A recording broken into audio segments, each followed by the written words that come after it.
What's going on, guys? This is Rob, and if you're enjoying the content here on my channel, then make sure you hit the like button and make sure you hit subscribe so you can help decide what direction the content on my channel goes in the foreseeable future. So undoubtedly, some of you guys are probably like, Rob, didn't you already do this? Well, the answer is yes, but not really. As a YouTuber, channels grow, channels expand, and they change over time. And I do it, and I know that Benny does it. We go back and we look at our old videos and we're like, man, I can make that better. Like I can improve on that in some form or fashion. Sometimes you can't, but sometimes you can. Like for example, what I'm gonna do probably in the next few months or so is I'm probably gonna go back and I might remaster Infinity Gauntlet, and then I'll go into Infinity War, Infinity Crusade, and all that kind of stuff, and just do all the Infinity stories leading up to Infinity Finale, I think, which is where Adam Warlock becomes the new Living Tribunal. But you go back and you look at things and you kind of want to change it. And I was going through the playlist for, really Hickman's Avengers, the new Avengers. It was just called Time Runs Out. At that point, I realized that one, I only really did Time Runs Out, and two, I just didn't like it. I just didn't really care for those videos. That was back when I was going back and forth on whether or not I wanted to keep my channel. I didn't like the direction it was going in, didn't like where I was, and in kind of a bad spot with, a lot of personal issues that I had. And so I said, okay, let's just wipe all that out and let's just do it again. Those videos will probably stay up, but we're gonna go through and we're gonna cover this. So for those of you guys who don't know, Hickman's Avengers and New Avengers was basically the lead up to Secret Wars. It was the collapse of the multiverse, but this is a Hickman story. And not only that, Hickman stories can also be read self-contained. And so if you chose to, you could read Avengers and New Avengers separately right up until, I wanna say you get into the issue number 20s of Avengers, and then Avengers and New Avengers start crossing over. And so you have to read one to understand what's going on in the other. But for the first, I'd say maybe 4 or 5 volumes of Avengers, you could really just read it by itself. You don't have to tie into New Avengers. But assuming that this has anybody cares, we're gonna do both. Now also keep in mind that with Hickman, we can read like Fantastic Four and then Secret Warriors and S.H.I.E.L.D., and then we can read Avengers and New Avengers by themselves. We don't have to read anything else on Marvel Comics, just those. But what he does in the first volume here with these only really 2 issues is he basically just like retells the origin of the Marvel Universe. And that's why I like this. That's why I think it's so good, because when it came to the idea of recreating or really just kind of eliminating the multiverse, things had to be started from scratch. It was really just working from the ground up. And that's why this is cool, is because you don't have to read anything prior to Hickman's Avengers and New Avengers to understand what's going on. What he tells us is that in the beginning of all things, there was suddenly just darkness. It's pretty straightforward. There was darkness, there was light, things came into existence, and then that was it. Now, what he's gonna do is go back and modify the history of the Marvel Universe a little bit, and we'll get to that here in a second. But what we end up doing is he kind of gives us this synopsis of like, here are things to come. Because remember, when Hickman writes stories, he starts at the end and works his way to the beginning. And so he already knew how all the things were gonna end. That's why we get things like, the fall of the Avengers. We get Ex Nihilo first and terraforming Mars. We have the war with the Shi'ar Empire. The collapse of all things in existence, the death of Thor, Odin's son. We get all these really, really cool things, or I guess it was really the death of Odin's son and Hyperion. But what he says is that all this stuff it started with 2 men. It started with Tony Stark, and it started with Captain America. Now, the other cool thing about this too is that he kind of teases things a little bit, right? When Tony Stark goes in and says, hey, Cap, wake up, we need to have a conversation, the 2 of them start to talk, but Captain America kind of references some nightmares he's been having where he sees Reed Richards, Namor the Submariner, Black Bolt, and Black Panther. Now, we know just by virtue of having done this before, those guys are the Illuminati, and they'd effectively wipe the memory of Captain America. We'll find out why later on, but when Steve Rogers, meets up with Tony Stark, what the 2 of them do is they basically start talking about expansion. They start talking about creating an Avengers world, because keep in mind, over the course of the history of the Avengers mythos, and this is really kind of going back, or really, harkening back to the early days, the Avengers had started small, they grew into something huge, and they went small again. What I mean here is when the Avengers were first created in Marvel Comics, it was just a handful of guys. You had Hank Pym, Janet Van Dyne, the Incredible Hulk was there for a while, then he bailed out. You had Captain America, who was discovered later on. You had Thor, you had Tony Stark. You had maybe 6 or 7 people. That was it. But as time progressed and the Avengers became more and more popular, what Marvel started doing is they started using the Avengers team as a way to introduce new characters. And so they would create somebody new, they'd throw them on the Avengers roster for,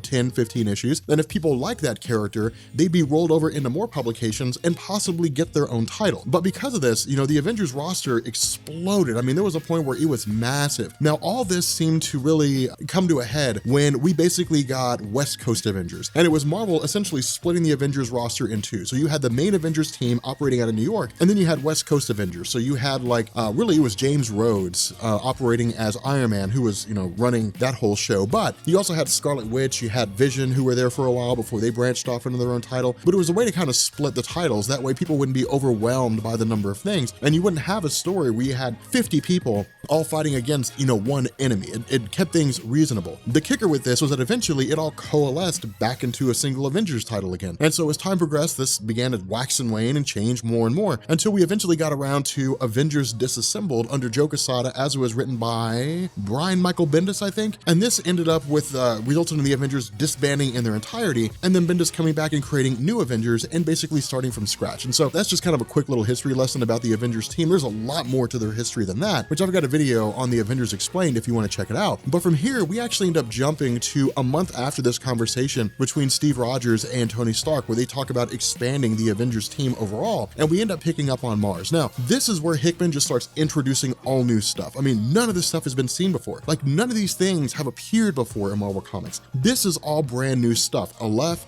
Ex Nihilo. I mean, this is all totally different, totally a change. Abyss was also a really cool concept too. Now, Abyss, I think, may have appeared now that I think about it before, but at the very least, how we're seeing the character of Abyss in this story, how she's portrayed, is unique in and of itself to Hickman's writing. But what happens is Ex Nihilo, I wouldn't necessarily say is the leader here so much as he's the most vocal of the three, and they begin talking about the nature of Earth and what it is that they're doing on Mars, and it's come to the attention of Aleph, Ex Nihilo, and Abyss that Earth is sending Avengers to Mars. And so what we end up doing is picking up with, Thor and Black Widow and Captain America, Iron Man, so on, as they make their way to Mars. The reason why they're there is because of the fact that these guys on Mars, Ex Nihilo and them, had actually started sending bombs to Earth that basically jump-started the evolution. Now, again, all this will start to make sense as we progress through this story, but of course we have Hulk and we have these different guys showing up, doing the best they can, but they're almost immediately defeated. Not only that, Abyss starts to tap into the mind of the Incredible Hulk, starts to manipulate him by saying, hey, look, you're under my influence now. Yes, I realize how powerful you are, and yes, Hulk is supposed to be the strongest one there is, but that guy Thor over there thinks he's stronger than you.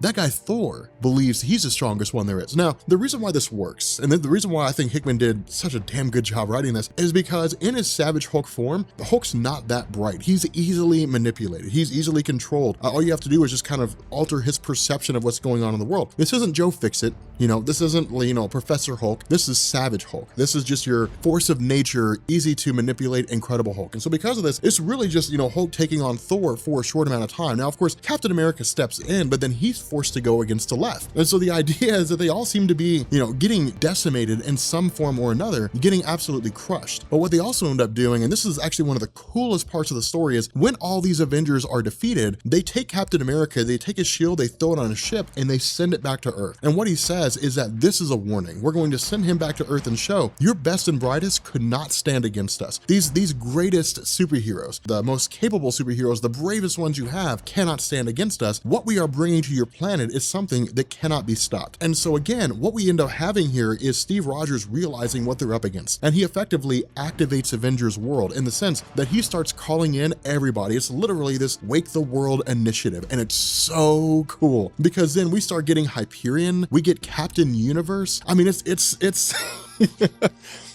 anyone who has ever been part of the Avengers roster, or at least the more powerful of them, end up being grabbed and brought in here. Now, initially, we're not really told exactly how this came together. We're not told, how these different people were picked. But what happens is we're actually given this explanation as time goes on throughout this particular story, especially once we get into, the second issue here. Initially, it picks up with these Avengers being held captive, the Prime Avengers being held captive. Now, the coolest thing about this, and this is really what I like about Hickman, Hickman's really, really good at drawing on previous stories that were majorly impactful. For example, Giant Size X-Men issue number 1. That was the landmark X-Men story. You ask anybody, you go out and talk to anybody, say, hey, what is the most significant story in the history of the X-Men? They're gonna give you a handful of answers. You can count them on one hand. They'll give you Days of Future Past. They'll give you Giant Size X-Men issue number 1. They might even give you the original X-Men issue number 1. They'll give you things like maybe House of M or something like that. But Giant Size X-Men issue number 1, in my mind, is the most important of the X-Men stories because that was a transition. That was the Len Wein, Chris Chris Claremont transition from the old style Jack Kirby Stan Lee X-Men to the new generation of Chris Claremont's run on the X-Men. But that original story centered on the new generation of X-Men, Wolverine, Storm, Colossus, Nightcrawler, so on and so forth, being led by Cyclops to basically go back and save the original X-Men. That's exactly what's happening here with Hickman. Now, he does it in his own style, he does it in his own way, and it works really, really well. Not only that,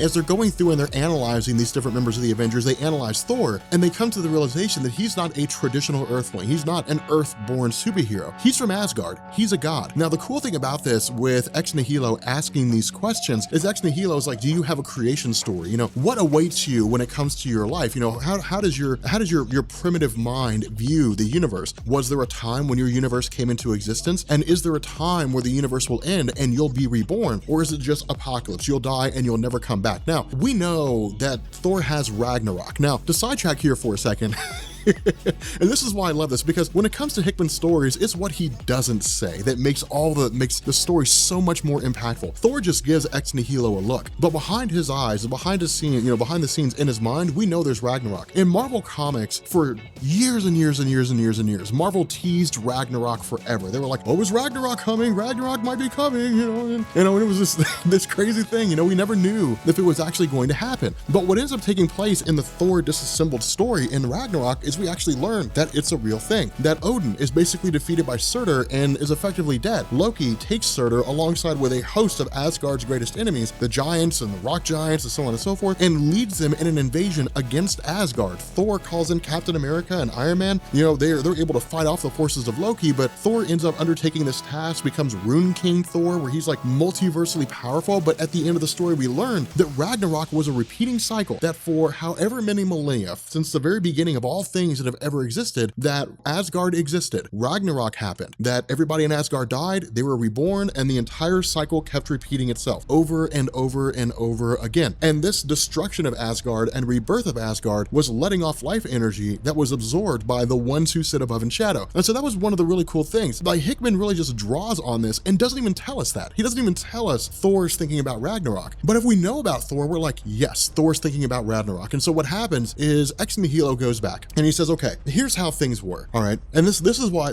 things work with Jonathan Hickman, because in a lot of ways, he requires us to sort of know, or at the very least to do our own bit of research, but that's why I'm here.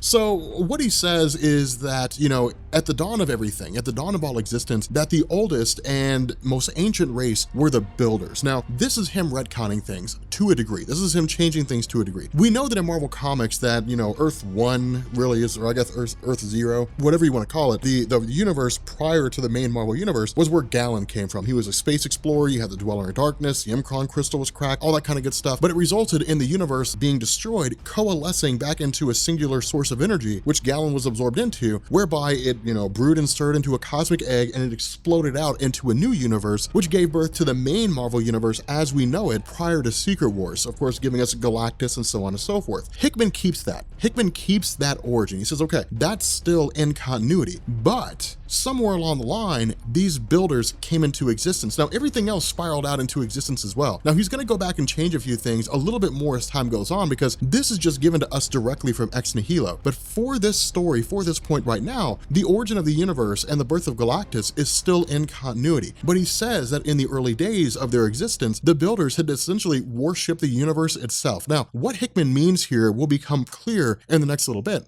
But the result is that as time progressed, like any society that lives long enough, it moves away from religion and starts focusing on science to exploration. And because of this, the builders basically took to the stars. And when they did this, they created what were called alephs, or gardeners, and then they created people to tend these gardens. And so what happened is one of these gardeners, one of these guys, Aleph, had undertaken the same process that all the other gardeners did, where they would basically go through and they would examine different planets. If the planets were moving along their evolutionary path adequately, they'd basically be left alone. But if the planets housed, life that was considered to be a failure, where they just didn't see it as being worthy of continued evolution, they would essentially wipe those planets clean. They would quite literally just cleanse them and then start all over again. And so that's what happened with one of these worlds, that, this Aleph had essentially shown up there and said, okay, these planets are worthy of evolution. We're going to jumpstart their evolutionary process and allow them to continue. And then in turn, he also created Ex Nihilo and his sister Abyss. And so the result is that as time progressed, they essentially worked as a triumvirate. They worked as a group of three who continued along this path of doing the exact same thing, that they would travel from world to world. They would decide if it was worthy of continued evolution or not. If it was not worthy of continued evolution, they would wipe it out, start all over again. If it was worthy, they would jumpstart its evolutionary process and send it into the next stage of existence. Now from here, we jump back to Captain America and Iron Man. And this is where we get this sort of question in terms of the expansion of the Avengers roster, because when the two of them are talking to one another, of course, we have Captain Universe, we have Hyperion, we have Smasher. So we know this is after the introduction of Hyperion as a character, and we'll actually get into his origin story in the next video. But what happens here is they start looking around, they start combing around, and it's literally traveling and just seeing who it is that they can grab. They end up grabbing Wolverine when they say, hey man, we've got beer, which makes sense. They grab Spider-Man when Tony Stark says, we have money. They end up grabbing virtually everybody they can, Shang-Chi, the whole 9 yards, because the idea is to create a worldwide Avengers team to deal with threats all across the world. So think of what's happening right now with regards to Tony Stark and Captain America as the Marvel equivalent or the Avengers equivalent to like Batman Incorporated. Kind of like a superhero team worldwide, or Batman team worldwide, something along those lines. But what we end up doing here is we actually jump to a guy named Eden. Now, Eden is a really, really cool character. He is he's a mutant that really goes by the codename Manifold, but he quite literally bends space and time. Now, this does not mean that he warps reality. He does not do that. What he does is he can teleport to any location by literally treating space as a piece of paper and folding the ends to meet. And so he can teleport from one side of the universe to the other almost instantaneously because he's able to bend the fabric of reality and space and time. And so just think of him as like a universal teleporter is really his thing. But from here, of course, we end up seeing Spider-Woman. We end up having, Carol Danvers brought into the fold. But the reason why this matters is because all these characters will become wildly important as the series progresses. But again, they're all just kind of, coming on board with regards to Captain America's call. And the reason for this is because Earth has basically, again, been hit with all these gene bombs, these evolutionary bombs. And so people are being encased, in these weird pods, and they're essentially having their evolution jump-started and sped up. And it's hitting everywhere. I mean, it's not just hitting a couple places here and there. It's the Savage Land, it's Croatia, it's Norway, it's India, it's Japan. I mean, it's all over the world. And so it's literally a global attack. Now, the funny thing about this is that with Tony Stark, still being held prisoner and talking to Ex Nihilo, in his mind, this is, in Tony Stark's mind, it's hubris. It's extreme hubris to come along for Ex Nihilo to believe that he has the right to decide what races are worthy of evolution and which ones aren't. But from the perspective of Ex Nihilo, it's what he was made for. He's literally just carrying out what it is that he was made for. And so where he would look at Tony Stark and say, as a primitive earthling, as a primitive human, you exist to pass on your genes. I, as Ex Nihilo, exist to decide what worlds are worthy of continued evolution and which ones are not. And so because of this, while this sort of give and take, while this conversation between these groups goes back and forth, we end up jumping back with Captain America. Now from here, the story moves forward pretty quickly. I mean, it's pretty straightforward in terms of how things progress. Not only that, we also begin to see the introduction of Night Mask. So for those of you guys who have always been kind of curious about like Starbrand and Night Mask, where they come from, this is where they begin. Night Mask begins with this Avengers story. Now, Starbrand is actually tied into Warren Ellis's New Universal, and Hickman's actually going to grab that when he launches the story, The Last White Event, which is one of the best stories of his run on Avengers and New Avengers. It's nothing short of spectacular. But when Captain America and his Avengers team show up here, they also show up in the midst of this birth, basically of Night Mask. Now, what Ex Nihilo's done is he's effectively, created Night Mask from scratch based off the human genome. Now, that wouldn't normally be something huge, but it is actually going to be a major focal point as we get towards the end of this. But when Night Mask initially shows up, or I guess really his name's just Adam, he starts speaking builder machine code. And no one really knows what that means. And in fact, it's kind of weird how it's explained, but it's basically, it seems like it's a code that only builders understand. The issue with this is that once Ex Nihilo begins to try to decipher what it is that Adam is saying, they're immediately attacked by the arrival of Captain America. And so from here, we get one of the coolest fights in the entire story, where it's like the Incredible Hulk versus Hyperion, and it's badass because Hyperion is about as close as we get to, well, really to Superman in Marvel Comics. Different characters represent different facets, but in terms of like the overall, well-rounded equivalent to Superman in Marvel, Hyperion's about as close as we get between origin stories, powers, so on and so forth. But it's essentially Captain America calling in the reserves, Spider-Woman, Wolverine, Carol Danvers, Captain Universe, so on and so forth. Now, Captain Universe is is one of the most important characters here. And the reason why is because Captain Universe, again, is not a singular superhero. Captain Universe binds itself to superheroes. And in fact, we actually see this taking place when the current host shows up and doesn't even know how she got there, doesn't even know what's going on here. She's just kind of like, well, it's weird, you know, I felt like I blacked out and then suddenly I'm here. The battle's pretty straightforward in terms of people fighting. Of course, Thor summons his hammer, you know, and starts doing as best he can, holding off the different people as best he can. But it's really funny to see this entire event unfold because all this is just groundwork. It's setting the stage. But in the midst of all this, in the midst of this fighting, in the midst of all these battles, Adam is continuing to speak his builder machine code. And then suddenly, the entire situation is neutralized with the full emergence of Captain Universe. Now, when Captain Universe makes her presence known, this turns out to be the very being that the builders were worshiping when they were in their, you know, religious phase, when they were worshiping a religious entity. Now, of course, Aleph, as essentially a machine, doesn't see Captain Universe as an actual, you know, representation of the universe. It sees Captain Universe as a physical being, as an actual human being. Now, the reason for this is because, again, the Captain Universe is essentially the sentience of the universe to a degree. It's not really the universe itself, that's the form of eternity, but Captain Universe manifests in times of dire need when the universe itself is in danger. And so where we would literally just kind of look at this and say, oh, hey, cool, it's Captain Universe, what Hickman's telling us is that things are really about to get bad. That if Captain Universe is here, that even if these guys don't know it yet, it means that things are going to pop off. Now, of course, when this Aleph tries to attack Captain Universe, it's like attacking the sentience of the universe itself, and this Aleph is easily obliterated. In response, Captain Universe takes Adam and basically says, I'm taking Adam back to Earth with me. Now, of course, when Ex Nihilo asks this question, well, why are you doing this? Captain Universe says, well, it's because of the fact that you made it human. You know, its home should be among humans. I decree it, therefore it will be that way. Now, of course, Ex Nihilo knows better than to do that. But when he asks, well, then what are we supposed to do? I mean, you know, our goal here was to basically, you know, jumpstart the evolutionary process of Earth. If that's not what we're supposed to do, then what do we do? You know, and Captain Universe says, well, you have Mars, terraform Mars, grow life on Mars, you know, make Mars something significant. And so because of this, as Captain America and his team are leaving, and this is really where Hickman says things are about to pop off, Ex Nihilo tells Captain America, he says, something I want you to think of, you know, Cap, and he listens for a second. He says, we've raised countless worlds. We've cleansed planet after planet after planet, but yours is the only one that Captain Universe stepped in to protect. Why do you think that is? Now, it's a rhetorical question. It's not a question that's meant to be answered. It's a question that's meant to be pondered. Now, Captain America says it's because it's an Avengers world, but we're actually going to learn there's a lot more to this than is currently going on right now. But of course, again, this is really just Hickman setting the stage because this is what he does. This story may seem like it doesn't really lead into the collapse of the universe, and in and of itself, it doesn't. What the story was designed to do is to say, here's what the Avengers are. Here's where we stand when it comes to the Avengers mythos. Here is some of the most notable members of the team. It's him giving us a baseline. It's giving us a foundation by which to build. And damn, does he build.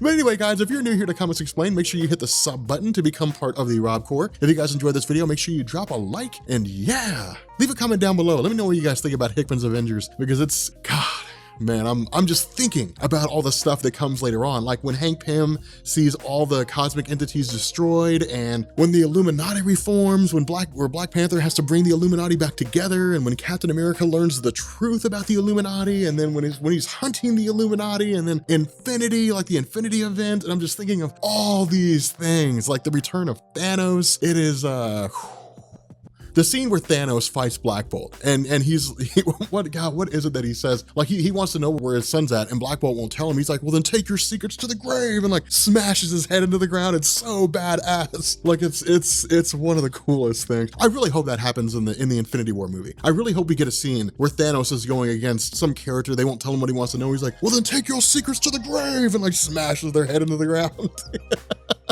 I think it'd be so cool. Anyway, guys, I'm gonna go ahead and end this video, and yeah, I will catch you all later. Peace.